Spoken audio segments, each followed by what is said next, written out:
So late last night, you and Leanne Caldwell, I thought I'd caught up on everything. You dropped a bombshell story with the headline Hardliners Plot to Replace McCarthy with a Deputy as Shutdown Looms. Bring us up to speed on this and the latest as we barrel towards a government shutdown. Yeah, and here's the thing, a shutdown is very, very likely to happen. And a lot of it, at least on the House side, has centered on McCarthy's leadership.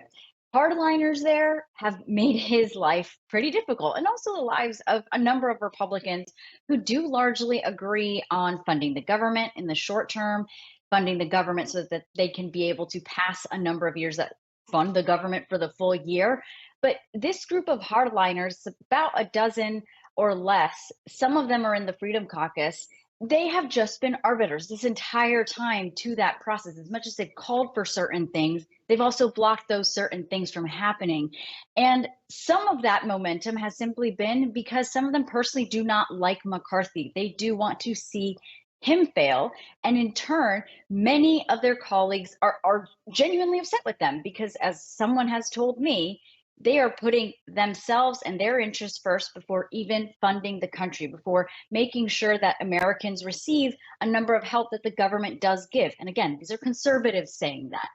That all kind of comes together to what's been happening in the backdrop. Conversations about what happens if McCarthy is moved out of being speaker.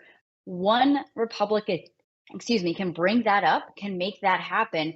And what Leanne and I have heard from multiple people, multiple Republicans, is that that is going to happen as early as Sunday.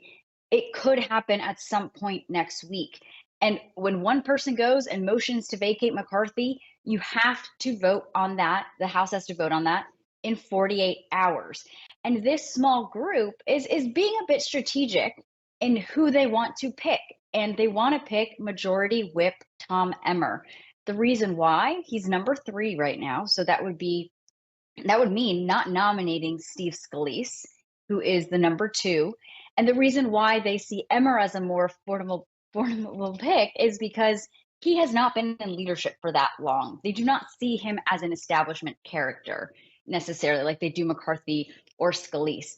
And to add to that, they also know, as much as Emmer may not be their, number one hardline champion, it's someone they like. They trust how honest and blunt he can be. They also know that many other Republicans across the conference like them. So if we are in a scenario that McCarthy is successfully removed, we have been told that Emmer is someone that they would like to put forth.